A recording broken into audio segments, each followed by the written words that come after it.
Hey everyone, so this is exam review 3. So welcome back to get another exciting review.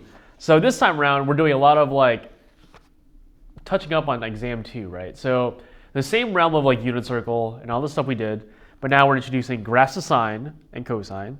We're doing inverse, identity stuff, and a lot of formulas, right? So I'm gonna do the same thing as I did last time, just kind of go over lecture style kind of things of the material we did, and then some problems as usual. So yeah, best of luck on the exam, my friends. See ya. Okay, so the first thing I want to cover is inverse trig functions. So these typically look like this, right? So it's going to be like sine with a little -1 here. We got cosine, and then we got tan. So when we see these kind of functions, right, it's the inverse functions, they're typically asking for, it's usually an angle, right? So they'll give you some coordinate, right? It's like sine -1 of sine -1, I'm saying -1/2, right? So when we see, this is a coordinate, right? So when we see the coordinate inside here, we were looking for an angle. So with inverse, it's almost always an angle. Well, it should be always an angle, right? So these trig functions have associated with them a domain. So I like to draw these little diagrams, if you will. So for sine, our two main domain, or two ranges, I should say, or two quadrants, are 1 and 4. So it should look like this, right? So here, we always start at angle 0, by the way. So if we start at angle 0 and we go down, where are we? We are going negative now. So we're in quadrant 4. So here, my bottom domain, I guess, is -1/2, and up here is, sorry, this is -π/2. This is π/2. So in interval notation, this is going to be -π/2 to π/2 included. For cosine, he's a little different. He goes from 0 to pi. So it's like this. So started at angle 0, pi, right? So here is 0 to pi. And for tan, he follows the same domain as sine. However, with tan, he now has parentheses instead. So it's going to be parentheses -π/2 to π/2, like that. And the whole reasoning behind this is because, let's take with π/2, right? Like our point up here, right? His coordinate is going to be 0, 1, right? So tan is going to be sine over cosine. So sine over cosine, we get 1 over 0, and we can't have that. So hence why these axes are not included, like this. And then I'll get more into depth when we go into the problem questions of how to solve these kind of questions. But this is the main explanation, though. I would highly advise drawing these little diagrams to remember, if that helps, or just remember the domains if you want to. But I think this is a better visual representation of what you need to know. So another thing I want to touch up on is going to be the sum and difference formulas for trig. So mainly it's going to be just sine and cosine. So they do give you these formulas on the exam. So it's going to be a little formula sheet. What is it called? Sum and difference. Sum and difference, what? Formulas for trig. Logical formulas. So, first one is going to be sine. Let's do A plus B. This is going to look like sine A cosine B plus, so for sine, it's always going to be matching signs here. That's going to be sine B cosine A. Next guy is going to be, no, it'd be cosine, oops. Let's see, the eraser. So the other sum is going to be cosine A plus B. So for cosine, he's a little special, right? So here for sine, we had sine A and cosine B, so it's like altering, sort of. Here, all on one side is going to be cosine A and cosine B, all on one side. And here for cosine, it's going to be a minus. So they're mismatched as well here. And then now sine is going to be like isolated by himself here, like that. So sine A plus B, this, cosine. Main difference here is just the signs, right? The signs match. Then we got, let's do sine A minus B. So it's going to be the same setup, sine A, it's cosine, sorry. Cosine B minus, because they're matching signs, sine B cosine A. Then we got cosine A minus B, cosine A, cosine B. This is going to be a plus, sine A, sine B. So I just kind of list out the formulas. You don't have to remember these, but just remember how to use them. So these are mainly like triangle questions. I'll get more into it as we do the problems, but I just kind of list them out here and just kind of notice the differences. Main thing I want you to know is just like sine is going to be plus plus, right? Cosine plus here, minus there, alternating, right? So on and so forth. Okay, so we're starting off with some inverse stuff here. So this is going to be 3a. So we got 3a here. We got cosine inverse on the outside, cosine of 7 pi over 6 on the inside. So my main advice for these kind of questions is start on the inside and then worry about the outside later.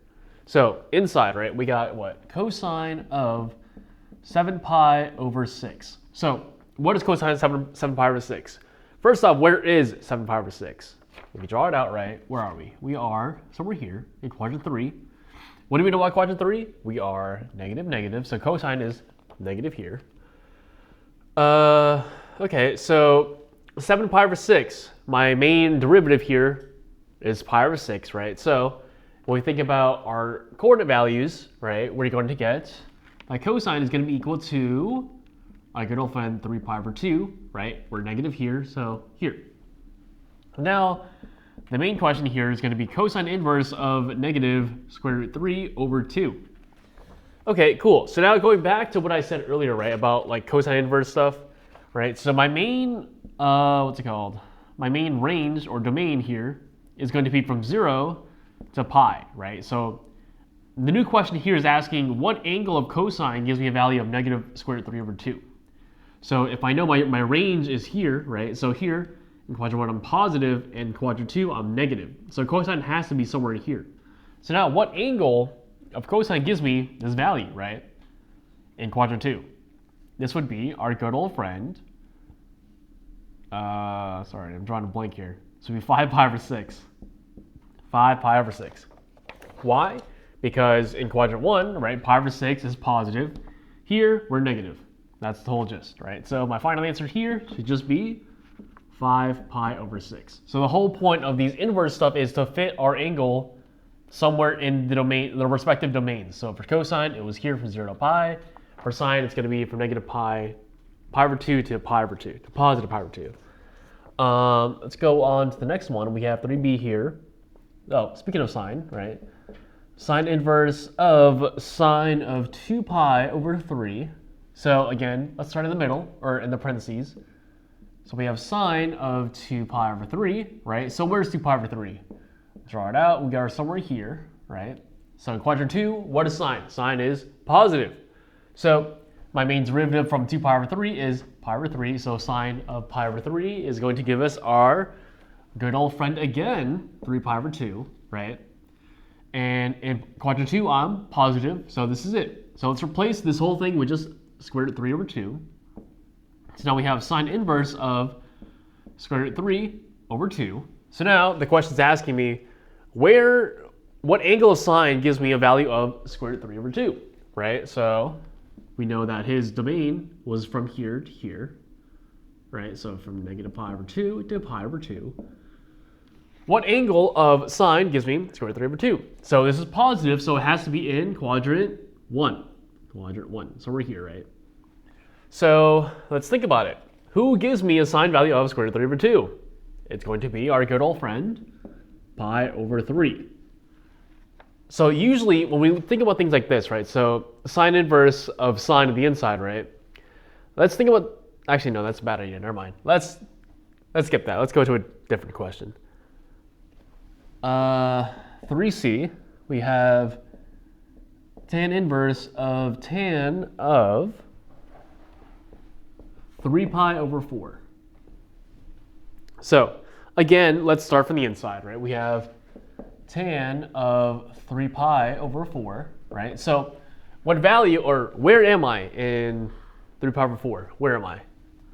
Draw it out. We are somewhere here in quadrant 2. So in quadrant 2, who's negative there? Tan, right? So this has to be a negative tan value, so it's going to be negative here. Now let's think about pi over 4. Pi over 4, what does that give me for tan value? We get our good old friend, 1. Easiest tan value to recognize, right? Just 1. Negative 1. Rewrite the question. We have tan inverse of negative 1. So draw our inverse domain, right? So tan's value is going to be somewhere between quadrant 1 and quadrant 4. So what value or what angle of tan gives me value of negative 1? If we're negative, we have to be in quadrant 4, right? Like I said, for negative values, or for this stuff, right, we always start at angle 0. So when we go down, we have to have a negative angle here. So here, what angle gives me negative 1? It's going to be our good old friend pi over 4, right? But we have to be in quadrant 4, so he becomes negative pi over 4. And that about wraps up inverse for now. But we don't have any easy ones. Like, I'll make one up on the fly, right? So let's do cosine inverse of cosine, let's say like, I don't know, pi over 6, right? So pi over 6 is in quadrant 1, right? If we draw the inverse domain for cosine, it would be 0 to pi. And pi over 6 is somewhere here, so we're fine. So things like this, right? If this angle here fits within our domain of like inverse domain, all we can really do is just cross these out because they kind of cancel each other out anyways. And our answer is going to be pi over 6. So no like further math is involved. But for these, I couldn't really cross them out because these are out of the bounds, right? So 7 pi over 6 was like out here in quadrant 3. We can't just cross it out because he's out of the bounds, so we have to do all this work. Well, it's not that much work, but like, yeah. Okay, and so now we have our good old friends, the graphs, right? We have both sine and cosine, so I picked one of each. So this is going to be 5a. We're going to do cosine first. So 5a is going to be y equals negative 2 cosine of 2x plus pi over 4. Okay, so what do we look for when we graph, right? We're looking for amplitude, period, phase shift, midline, and the graph, I guess, right? So I always write out my generic formula. I would advise you do so as well, unless you know it like by heart, then like there's no need, right? But it's a good like reference to use, right? So it's gonna be y equals a. I'm gonna have cosine here because it's cosine. Then I'm gonna have bx minus c plus d, right? These are like our definitions of like where they are and what they are, right? So a is our amplitude, right? A is gonna be absolute value of this guy. Negative 2 is just 2, right? My b is going to be, it's going to be 2. So for b, who's associated with b? It's going to be my period formula. Period is going to be equal to 2 pi over b. So here it's going to be 2 pi over 2, which gives me just pi. My period is pi. Moving on to c. So for c, I always kind of already like flip this one. So whatever goes on in the parentheses, we're pretty much doing the opposite of, right? So here we have plus pi over 4. So here for c, right, if we go to our generic formula, it's gonna be minus c. I just do the opposite of whatever is in there. So my positive becomes a negative. So my c here is gonna be negative pi over 4. So for c, we're gonna have our phase shift formula, which is going to be c over b. Sometimes we have it as negative c over b, but I already flipped c here, so I just put regular c over b. So this is going to be negative pi over 4 over 2. So this guy gets multiplied up here, which gives me negative pi over 8. And then for d, we don't have a d here. I'm guessing we're not really doing midline stuff with on our exam, hopefully, because all the example problems on here don't have a midline. So I'm guessing we're not going to be doing midline too much. So here we don't have a midline. And so now let's move on to our main like meat and bone, right? It's going to be our basic points. So here they ask me, okay, they ask me what is the amplitude, so A. My period is here, right, pi. Our phase shift was -pi/8. And what is the basic function? Our basic function is going to be just y equals cosine of x, right? Because that cosine's here, right? Cosine of x. What are the key points of the basic function? So let's explain this one. So I'm going to go ahead and draw our good old friend unit circle, right? So when it comes to graphing, we're really just looking at our axes. So we all start at angle 0. So the way we do graphs is going to be, normally when we graph, it's always going to be like x comma y, right? So for graphs in particular, it's going to be theta, then like our function. So I'm just going to put like f of x, right? So my function here is going to be cosine. So it's going to be angle comma whatever function. So when we start at angle 0, right, it's going to be angle 0 comma what? Let's think about like our starting point, right? It's going to be what? 1 comma 0, right? Because 1 comma 0. So here it's going to be 0 comma cosine of 0, which is 1. So my starting point is 0 comma 1. Moving on to up here, it's going to be pi over 2.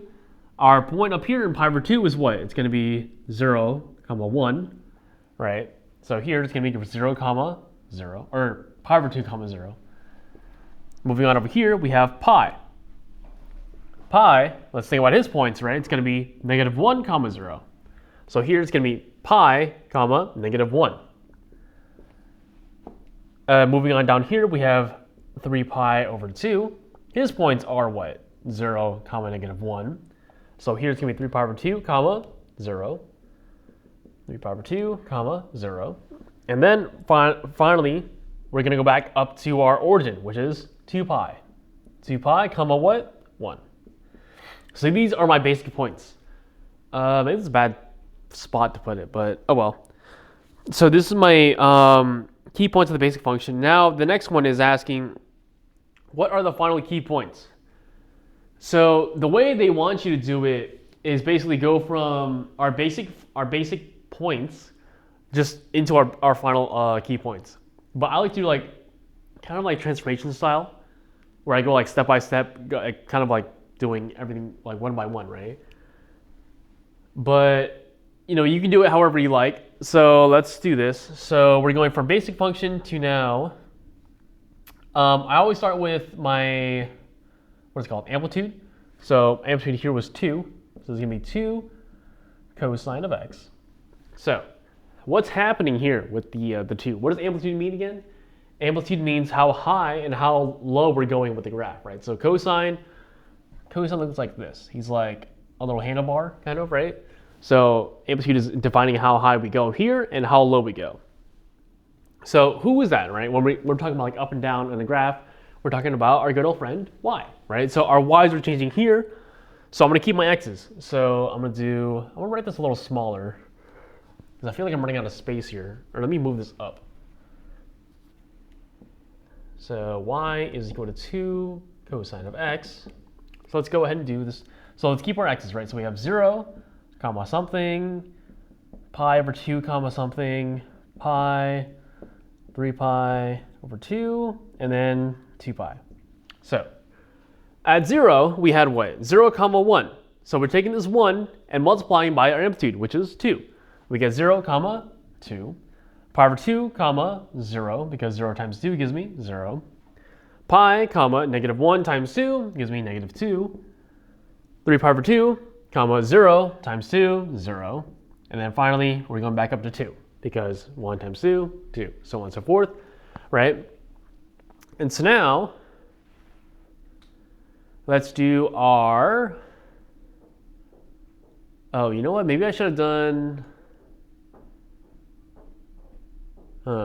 maybe I should have done this actually. I should have done -2 here, because there's a reflection here because the negative here. But do I do that now? I guess I'll do that now. So let's go ahead and put on our negatives here. So this should be multiplied by -2. My bad. So this is -2, this becomes +2, and this is -2. Okay, so now moving on to our, this would be the start of our final point, final key points.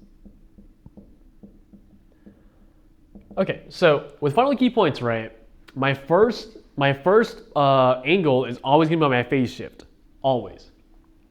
So my phase shift here was what? It was -pi/8. -pi/8, right? And we're going to keep our y's because we're changing our x's here. So we have -pi/8, -2. Oh, I forgot the interval. So our interval, do we call it interval? It's either interval or partition. I don't know what we call it anymore. But this is going to be period over 4. Period over 4, right? So period was what? Pi over 4, pi over 4. That's it, right? So this guy is pretty much our adding point to the next point here to get the next point. So the whole lore, right, is that since my first point is always my phase shift, right? So there's 5 points total for a graph, right? So here I had like 5 points because we went around the circle like once. So we had 5 points. This guy's always my first point, so I'm missing 4 points. So with period over 4, I'm defining the rest of the 4. That's the whole gist, right? So we're going to take this guy, pi over 4, and add him to our previous, right? So we have -pi/8 plus pi over 4.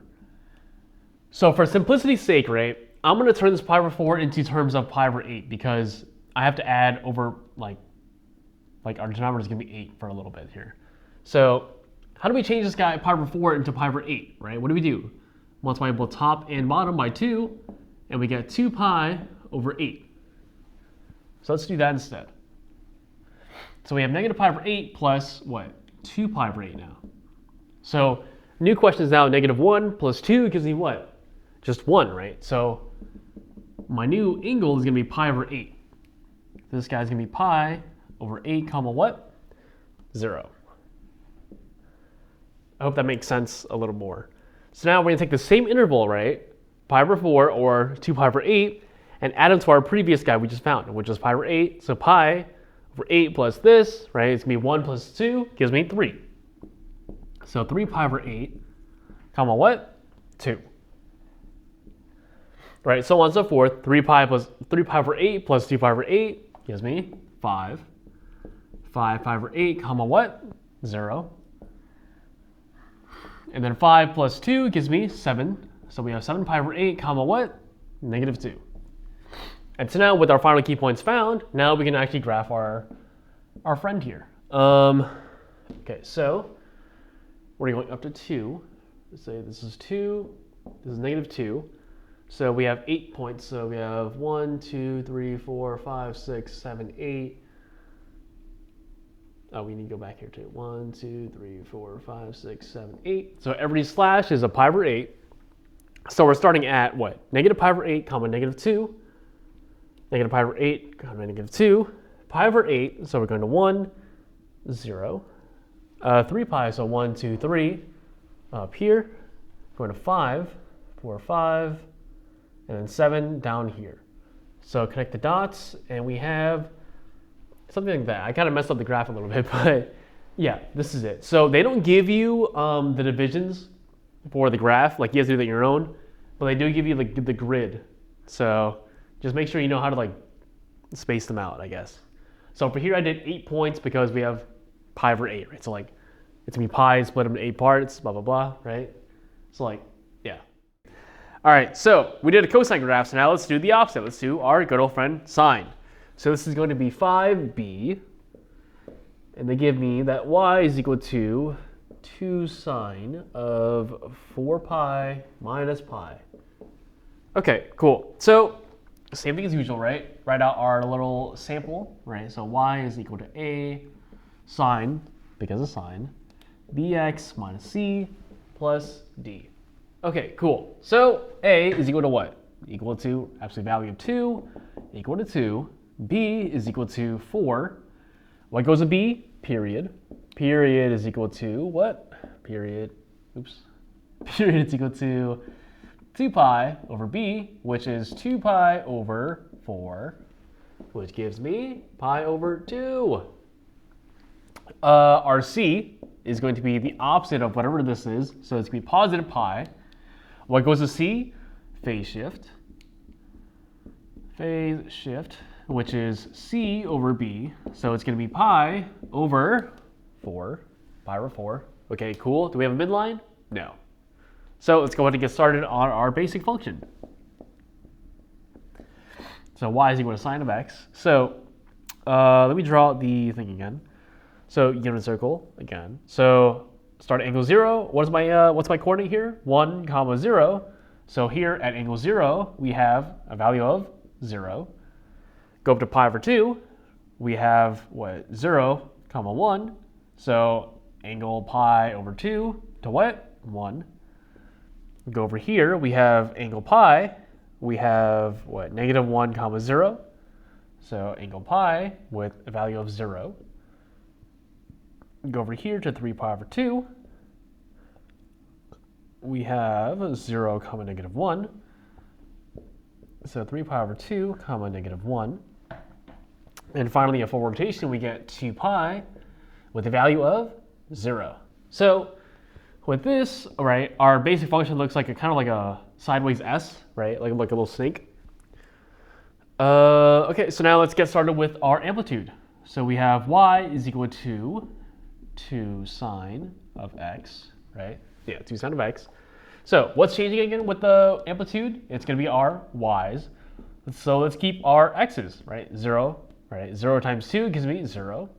Keep our angle, pi over 2. 1 times 2 gives me 2.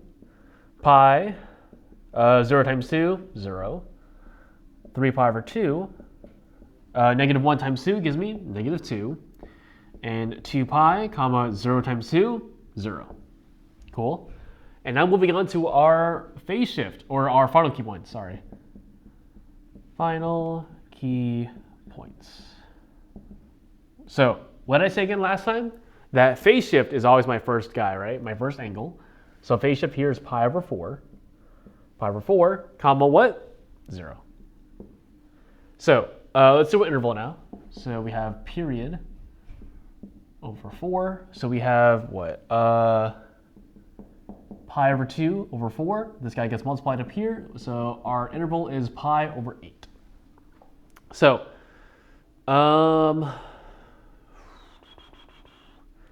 let's change him, right? So pi over 4, right? Let's change him into pi over 8. How do we do that? We got to multiply top and bottom by 2. We get 2 pi over 8. So let's take him, right? 2 pi over 8 plus pi over 8. What do we get? 3 pi over 8. 3 pi over 8, what? 2. Moving on, 3 pi over 8 plus pi over 8 gives me 4 pi over 8. I know 4 pi over 8 is just pi over 2, but let's keep it this way so it's consistent with the over 8 stuff. So it's just easier to add, right? So 4 pi over 8, 0. 4 pi over 8 plus pi over 8 gives me 5 pi over 8, what? Negative 2. And then finally, 5 plus 1 gives me 6. 6 pi over 8, 0. Cool. So we got our final key points. Let's go ahead and graph this bad boy. So we're doing over 8 again. So 1, 2, 3, 4, 5, 6, 7, 8. That's it. So pi over 4 was just 2 pi. 2 pi over 8. Oh, I didn't do this thing. So this is 2, negative 2. So this guy is just 2. So 1, 2, and we're going at 0. 3 pi over 8 is at 2. 4 pi over 8 at 0. 5, this is going to be down here. And 6 is back up to 0. So connect the dots. Cool. So the good thing about sine and cosine graphs are there's no asymptotes, so no need to remember those. But it does come with a little more complicated stuff. But that's it for cosine and sine graphing.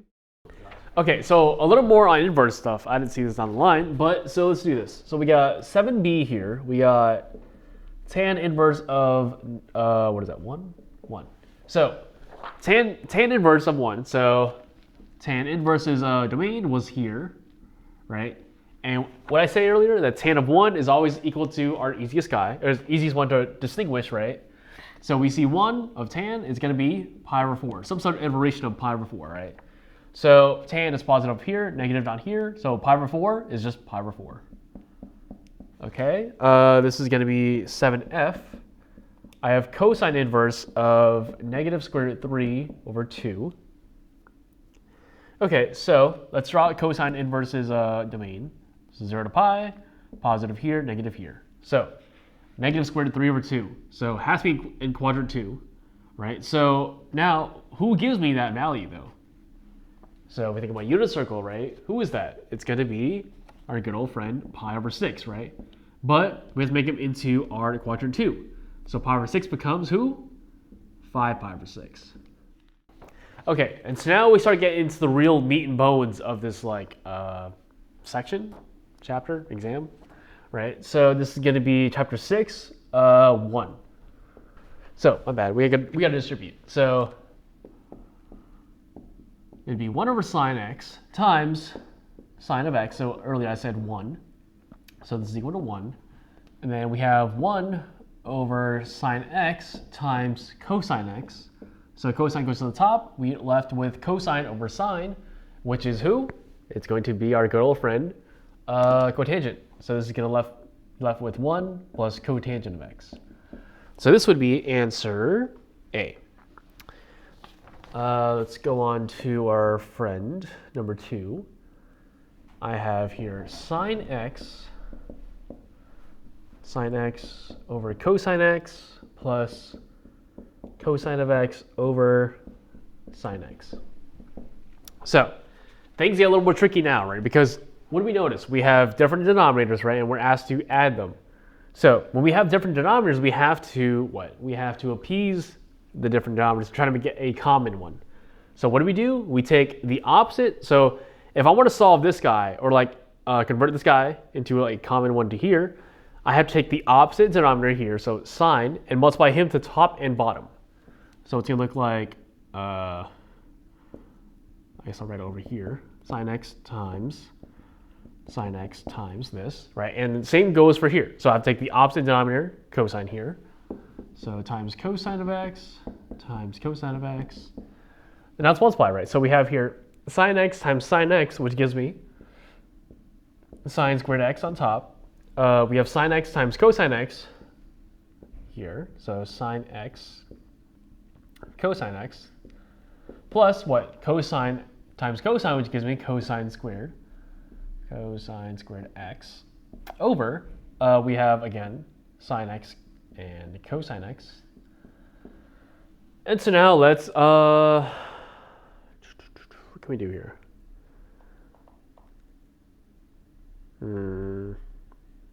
Let's combine them. So we got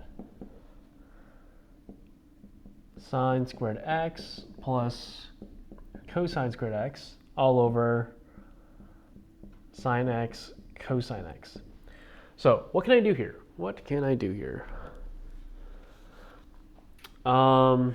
So sine squared x plus cosine squared x, what do we notice about him? Do we know him? He should be our Trig identity, right? The most important one I told you, right, guys, remember? So this guy is equal to 1. So let's convert this guy to 1 over sine x cosine x. So what can we do here? We could do 1 over sine is who? Cosecant x, and 1 over cosine is going to be secant. So our answer should be cosecant times secant. Yeah, so this is D. They kind of flipped it, but same rule applies. I might as well do 3 while I'm at it. So I have that tan of x times cotangent of x minus cosine of x, all in parentheses. So let's convert everything over into terms of sine and cosine again, right? So tan is going to be sine x over cosine of x times, make parentheses, cotangent is the opposite, so we're going to flip him, cosine over sine minus cosine of x. And let's go ahead and get to distributing, right? So these two multiply, and what do we get? We get sine x, so sine times cosine gives me sine cosine, and here we get the same thing. So here it just becomes 1, because they kind of cancel out each other anyways. So we have 1, and now let's multiply this. So cosine just goes to the top, so we have sine x cosine x all over cosine of x, or here we just cancel out these two, and we're left with just 1 minus sine of x, which is going to be answer C. All right, so continuing on, we have question 4.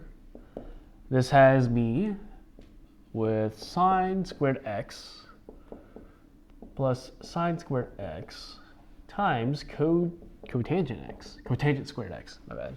So again, let's change everything into sine and cosine, so these stay the same. And so cotangent becomes who? Becomes cosine squared x over sine squared x. So the main play here is what? That these two get multiplied. So this guy goes to the top over this. So these guys get canceled anyways. So we're left with just sine squared x plus cosine squared x. Again, right? Sine squared x plus cosine squared x, who is that? Equal to 1. So this was answer B. Moving on to question 5, we have cotangent x times tan of x. Right? So again, let's change everything into sine and cosine. So cotangent becomes who? Cosine over sine. And tan is who? Sine over cosine. So these get multiplied across. So we end up with just sine x, cosine x over sine x times cosine x.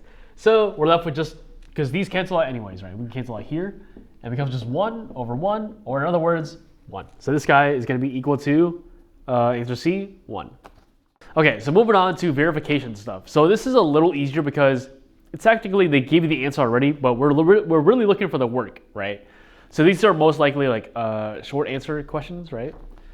So the first one I have here is going to be number 6. This is giving me big parentheses, oops, not squared, sine x plus cosine squared x, close this parentheses, I've got a 2 here, all over 1 plus 2 sine x cosine x equal to 1. Okay, so let's take a look, right? So for verifications, we always look for whether we want to start on the left side or right side. So here, right side, there's nowhere really to go, right? So our only play is the left side. So let's look at top and bottom, right? So top has this big old thing in squared. So we have to like, what's it called? Foil this out, right? And the bottom, not really much to do here. So let's start with the top. We have what? If I were to expand this whole thing, it would be sine x. Is there a plus? It is plus.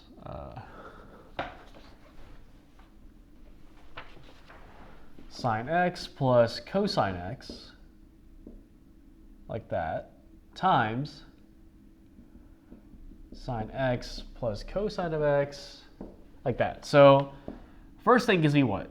Sine squared x. Sine squared x. This gives me sine x cosine x. This gives me another one, cosine of x, and then this one gives me cosine squared of x. So, is there anything we can do here? Yes, there is, right? We can combine these two into one term. So we have sine squared x plus 2 sine x cosine of x plus cosine squared of x. So, again, right, another familiar face, right? We have what? Sine squared x here plus cosine squared x. What does that equal? 1. Right, 1 plus 2 sine x cosine of x, right? So we have this all over this. 1 plus 2 sine x cosine of x. Oh, what do we notice, right? We have the same thing in top and bottom. These cancel out, and we're equal to 1. So look back up here to our right side, it's equal to 1. So we are in the right place here. Let's do another one. Let's do number 7. We have verify that sine squared of x plus tan squared of x plus cosine squared of x is equal to secant squared of x. So what do we notice again, right? We have yet another familiar face. We have what? Sine squared of x plus cosine squared of x. Oh, look at that, right? 1 plus tan squared of x, right? Is there anything we can do with 1 plus tan squared x, right? So, like I said, if there's a squared, 90% of the time it's going to be something with the identities, right? So, let's start out with the identities. Sine squared of x plus cosine squared of x equal to 1, right? Our most basic one, most important one. If we divide everything here by sine squared of x,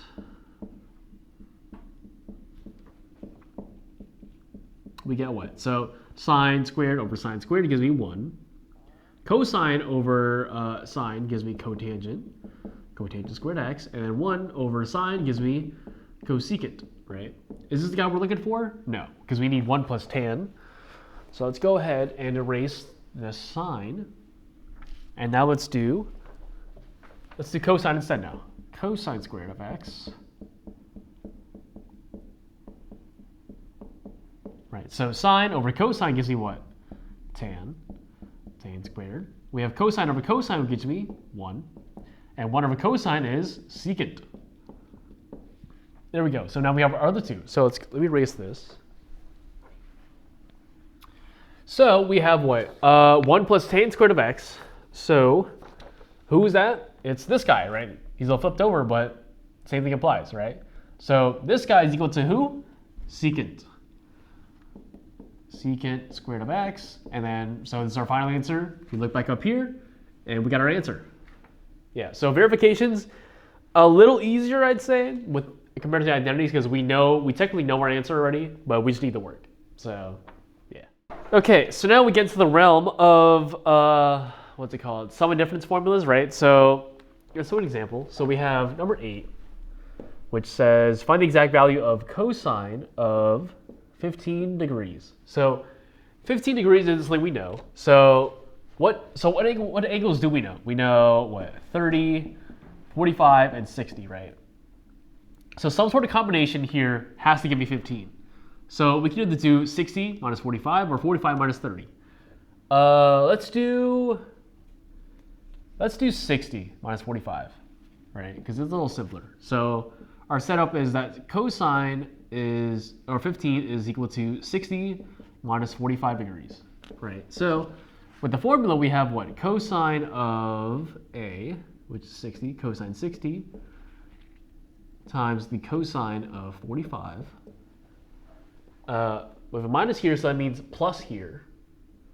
Sine of 60 degrees and sine of 45 degrees. So sine 60 degrees is what? It's going to be 1/2. 45 is going to be square root 2 over 2. Sine 60 is going to be square root 3 over 2.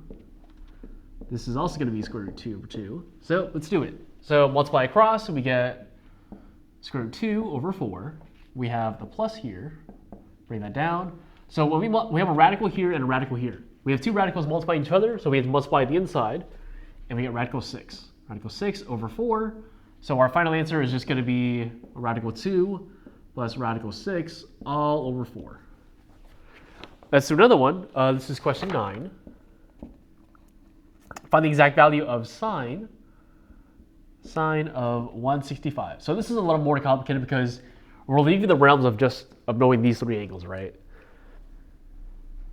So in quadrant 2, let's go over the angles, right? We have 30, 45, 60, 90, then we would have 120, 135, and then 150, I think. Yeah, that sounds right. So now, what combination of these, right, gives me 165? What can we do? We could take 120 and 45. These two add up to 165. So let's do sine of 120 plus 45. So another formula, right? So we got sine of alpha, so sine of 120, times the cosine of beta, which is 45. We have a plus here, so that means plus here. Then we have sine of beta, which is 45, times the cosine of alpha, which is going to be 120. So sine 120, right? 120 is what? We're here. So sine is positive here. And who is my, what is the word I'm looking for here? Oh my God, who is my derivative? 120 is going to be who? 120 is going to be pi over 3, or 2 pi over 3 here in this case. So this guy is going to be square root 3 over 2. And this is going to be square root 2 over 2, plus the sine of 45, which is square root 2 over 2. And then cosine of 120 is going to be 1/2, or negative 1/2 here, because here in quadrant 2, cosine is negative. So let's go ahead and multiply them. So this gives me radical 6 on top over 4, plus radical 2 over 4. So this is going to be, it's going to be the same answer actually as before. Or let me double check I'm right. This is question 8 and 9. Okay, yeah, so upon inspection, yeah, I forgot about the negative here. So this should have been a minus here. So erase this. So this should be radical 6 minus radical 2 over 4. There we go. And so now we get into the realm of multiple triangles, and we're using our sum of difference formulas, right? So they give me that suppose sine A is equal to 4 over 5, and that, so let's see, sine of A is equal to 4 over 5, and that A is in quadrant 1. Cosine of B is equal to 5 over 13, and B is in Q4, so quadrant 4. Find the exact value of sine of A plus B and cosine of A plus B. So let's make our triangles, right? So quadrant 1 triangle, so let's go ahead and do that. Quadrant 1 triangle, theta, we got our angle. Sine is what? So let's do SOHCAHTOA on top. SOHCAHTOA, right? So sine is opposite over adjacent, so 4 goes here, and the 5 goes here, right? Go over here. So quadrant 4 triangle, looking at something like this, angle.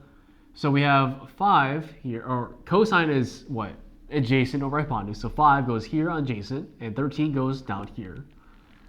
Okay, cool. So let's find the rest of the sides, right? So our good old friend, Pythagorean theorem. So a squared. So let's do a squared plus 4 squared equals to 5 squared. A squared plus 16 equals to 25. This gives me a squared is equal to 9. Square both sides. A is equal to plus or minus 3. But what quadrant are we in? We are in quadrant 1. So my cosine and sine are positive. So this is positive 3. Over here, let's do a squared plus b squared equals c squared. Again, a squared plus 5 squared equal to 13 squared. A squared equal to 25 equal to 169. A squared equal to 144. Square both sides. We have a is equal to plus or minus 12. What quadrant are we in? We are in quadrant 4. What do we want in quadrant 4? Who's positive, who's negative? Quadrant 4 is a positive cosine and a negative sine, right? So here we have positive cosine, right? Because we're going left and right. And then down we have our negative. So here 12 has to be negative. Negative 12 goes here. And then they asked me to find that sine of a plus b. So our formula is looking like what? It's going to be sine of a cosine of b plus here. So a plus has to go here. Sine of b times cosine of a. So sine of a is what? So here a is my first triangle. So sine here is what? 4 over 5. 4 over 5. Cosine of b is going to be 5 over 13. Plus what? Sine of b is negative 12 over 13. Negative 12 over 13. And cosine of a is going to be 3 over 5. So let's go ahead and multiply across. So we have 5 times 4, which is 20. And then 13 times 5, Ooh, what is that? 13 times 5. 13 times 5. I need to do this real quick. Oh my god, I can't do this. 5, 1, 65. I should have known that. Okay. And then we have plus 12 times 3 is 36. 36 over 65. But this is a negative, so this is negative. So our new thing is 20 minus 36, which gives me what? Negative 16 over 65. And then, oh, this is part A. And then part B, we're asked to find the cosine of A plus B. So again, another formula, right? So we have cosine A times cosine of B. So if we have plus here, so we have a minus here. Minus sine of A and sine of B. So cosine of A was what? It was 3 over 5. 3 over 5. Cosine of B was 5 over 13. Minus sine of A, which was 4 over 5. And then sine of B, which was negative 12 over 13. Okay, so multiply across, we get 15 over 65 minus, we have another minus here, so 12 times 4, which is 48. 48 over 65. Okay, so our answer becomes 15 plus 48. So 48, 15, 8, 5, 1. This gives me 63. The answer here should be 63 over 65. And so for question 15, we have a diagram. So we have our little triangle. This is going to be theta. It gave me a 2 here and a 5. This is going to be right angle. And it's asking me to find the value of sine of 2 theta. So let's go back up to here, right? So we have 2 here to 5. So let's go ahead and find our hypotenuse. So we have, again, Pythagorean theorem. So we have 2 squared plus 5 squared equal to c squared. We have 4 plus 25 is equal to c squared. We have 29 here equal to c squared. Square both sides. C is equal to plus or minus square root 29. But here it's hypotenuse, so it has to be positive. So here square root 29 goes. So the formula for this is a double angle formula. This is going to be 2 sine, oh, this is theta, sine theta, cosine theta. So let's go ahead and fill it out. So we have 2, sine here was what? 2 over square root 29 times cosine, which was 5 over square root 29. Let's go ahead and multiply across. So we get 2 times 10, and these two cancel out, so we get 29. This goes to top, so we're left with 20 over 29. Okay, and then for B, we are asked to find cosine of 2 theta. So we have, so cosine 2 theta is, there's technically 3 variations of it, but I would recommend just using one. This is my standard one we go to. Cosine squared theta minus sine squared theta. The other ones you need to you need to manipulate the one to another fraction, so it's easier just to do this way. Right, so cosine of what? This was 5 over square root 29, and this is squared, minus the sine, which is going to be 2 over square root 29, and this is squared. So when we square a fraction, we have to square both top and bottom. So 5 squared gives me 25, and then the radical here just kind of cancels out, so we're left with 25 over 29.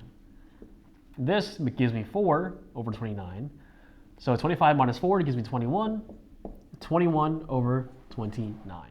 All right, and so for number 18, we have, this is like our algebraic trig stuff. So it says solve the following equation in the interval, 0 to 2 pi, not including.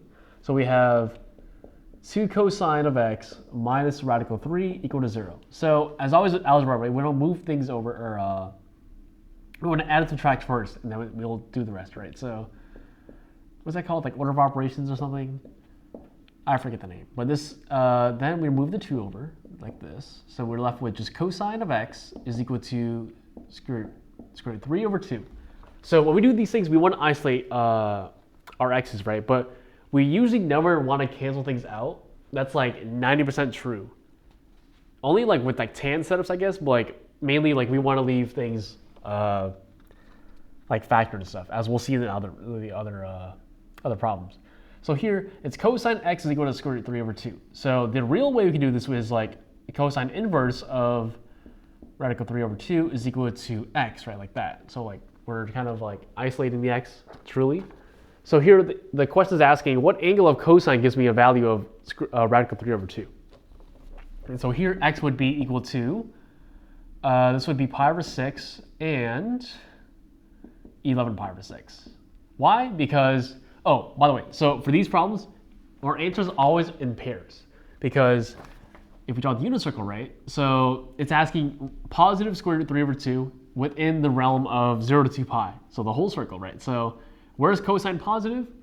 Here and here. So it has to be an angle here and in quadrant 4.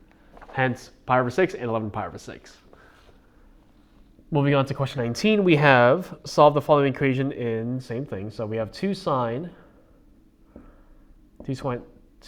squared x minus sine of x minus 1 equal to 0. So what does this look a little similar to? This looks like, what does this look like? This looks like a factoring setup, I guess. So this would be 2 sine has to go here somewhere. 2 sine, and then here's sine. So this is like regular factoring, right? So if I were to replace this with, say, like 2x squared minus x minus 1, right? How would you factor this, right? So our factors has to be 1. So this has to be like 1 and negative 1, right? It has to be. So, and then this would have to be like 2x. The minus 1 has to be over here. This is plus 1, like that. So set up like this. So minus 1 here, and then we have plus 1 here. Why? Because here in the middle we have, where is it? We have a minus x, right? So with here, this 2 has to distribute over the negative to get in order to get the negative 1, sorry. So now this is equal to 0. So now let's go ahead and factor this out. So we have 2 sine x, my bad. 2 sine x plus 1 equal to 0. And then we have sine x minus 1 equal to 0. So let's go ahead and solve it out, right? So we have 2 sine x equal to negative 1. And then sine x equal to negative 1/2. So here, the question is asking what angle of sine gives me negative 1/2, right? Draw the little thingy, right? Where is sine negative? In 3 and 4. So my angle here has to be what? X is equal to, this would be 7 pi over 6 and 11 pi over 6. And here, let's solve it out. Sine x is equal to 1. Where is sine equal to 1, right? Has to be the axes. So this would be here, and that would be it actually. So x here is equal to, oops, not 3. It would be pi over 2. So combine them all, and x is equal to pi over 2, 7 pi over 6, and 11 pi over 6. We have space, so let's go on to question 20. We have solved the following equation. We have cosine squared of x minus 2 cosine of x equal to 3. Okay, so let's go ahead and move over to that 3.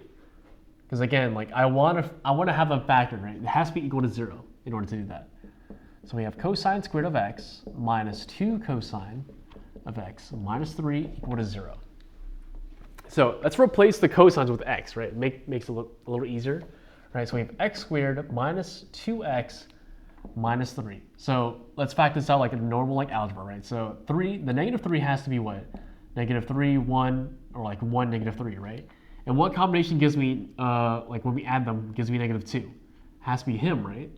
So here we have what? X minus 3, x plus 1. So let's go ahead and replace the x's back with cosine. So here we have cosine of x minus 3 and cosine of x plus 1, right? Now this is also equal to 0. So now let's go ahead and factor, or solve for x. So we have cosine of x is equal to 3, and cosine of x is equal to negative 1. So this 3 is not in our domain for cosine, right? So I didn't go over this, but our numerical domain for cosine would be, which is negative 1 to 1, like that. So 3 is not part of it, so he's automatically out. Cosine of x is equal to negative 1. Draw a unit circle, right? Where is cosine equals to negative 1? Here, at pi. So x is equal to pi.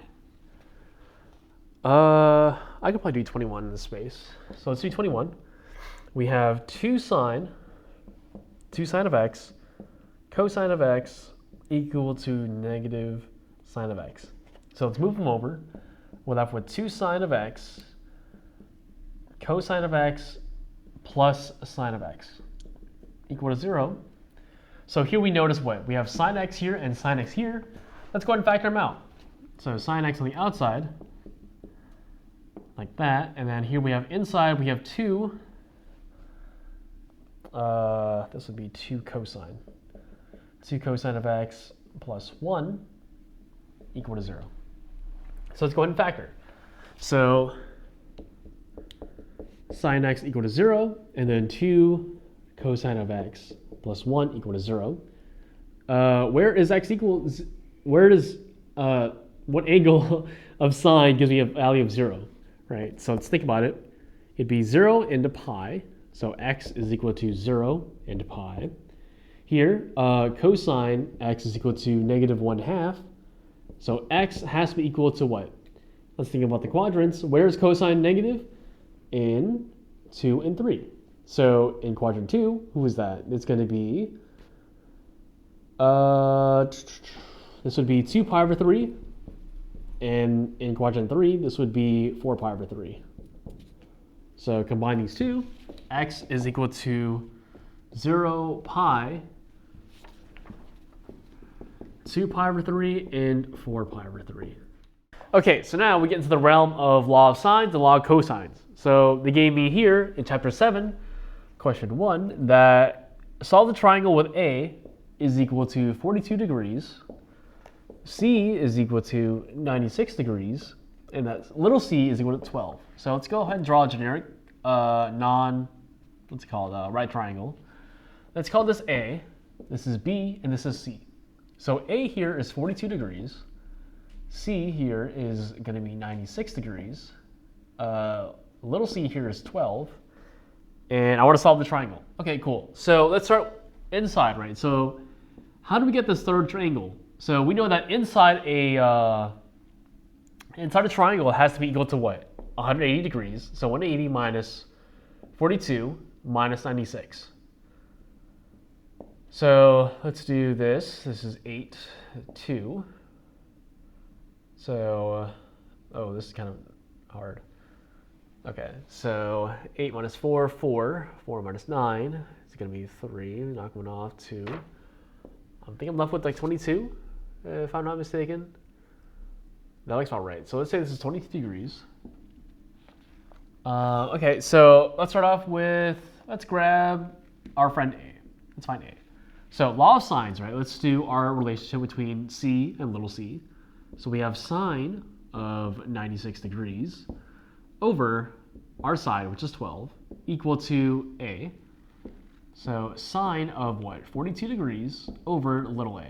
So cross multiply, we get A sine of 96 degrees equal to 2 sine of 42 degrees, right? How do we isolate A? We have to divide everything here by sine of 96. So A is going to be equal to 12 sine of 42 degrees all over sine of 96 degrees. Okay, so we got a little a. Let's go ahead and find a little b. So same setup as before, right? So we're going to have our relationship between c and now b. So we have sine of 96 degrees all over 12 equal to sine of our newly found angle, 22, if that's right, 22 over little b. So let's go ahead and cross multiply again. We have b sine of 96 degrees equal to 12 times sine of 22 degrees. Let's go ahead and isolate b. We have b is equal to 12 sine of 22 degrees all over the sine of 96 degrees. And now we have found angle C, or no, this is angle B, my bad, B, little b, and side A. All right, and so for question 4, they gave us that the Leaning Tower of Pisa in Italy leans at an angle of about 84.7 degrees. The figure shows that 171 feet from the base of the tower, the angle of elevation to the top is 50 degrees. So let's go ahead and draw our little diagram they gave us. Oh, that's really far out. This is 84.7 degrees. This is going to be 50 degrees. This is 171, and we were asked to find the height of the tower. So we're given angle, side, but we don't really have a connection here for like the sides in order to get like a law of cosines running. So let's go ahead and get our angle up here, our third angle, right? So here we have 180 minus 50, which gives us 130, minus 84.7. So here, let's go ahead and divide this out. So we have 3 here. This is 9, 5, 9, 12, 4. So it should be 45.3. Let me double check though. So we have that 180 minus 50 minus 84.7 gives me 45.3. Yeah. So this top angle is 45.3. So let's go ahead and get a law of sines going here.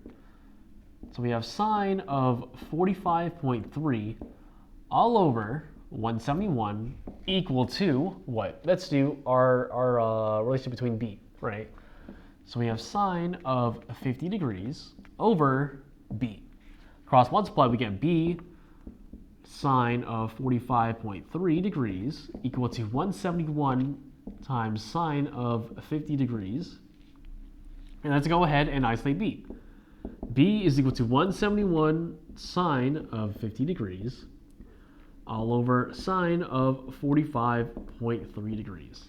A little more complicated, but yeah, you won't be given decimals, I hope.